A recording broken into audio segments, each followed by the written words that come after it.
presented by Mathli Express Music.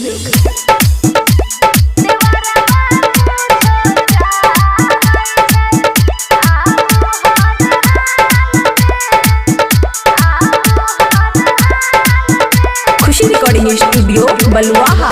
राती में अब कह बवाल कर छे, उल्टे ही हमसे सवाल कर छे, उल्टे ही हमसे सवाल कर छे। राती में अब कह बवाल कर छे, उल्टे ही हमसे सवाल कर छे। बात मानू शादी करू अब की फिलहाल में, अब की फिलहाल में। देवरवा कुछो चाहै छै आगू हर हाल में।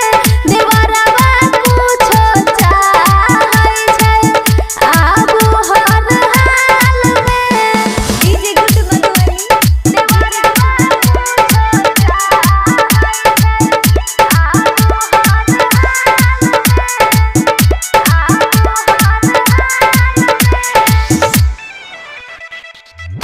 आवै छै सुते उता घर आधी रात में। कहला पकहै छै रहौ कात में। आवै छै सुते उता घर आधी रात में। कहला पकहै छै रहौ कात में।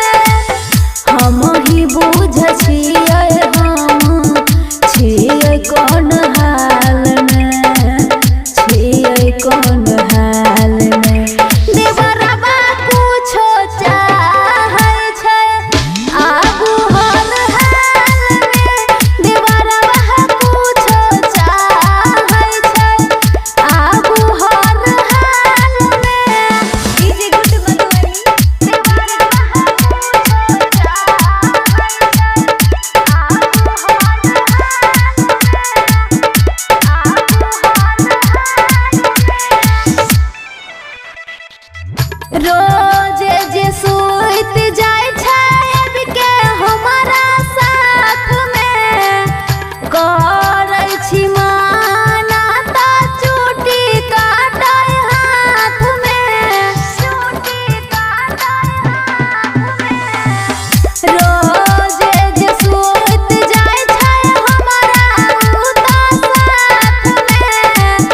करै छी माना त चूटी काटै हाथ में। एकरे चलते रहै छी नै हम खुशहाल में, हम खुशहाल में। देवरवा कुछो चाहै छै आगू हर हाल में। देवरवा कुछो चाहै छै आगू हर हाल में। खुशी रिकॉर्डिंग स्टूडियो बलुआहा।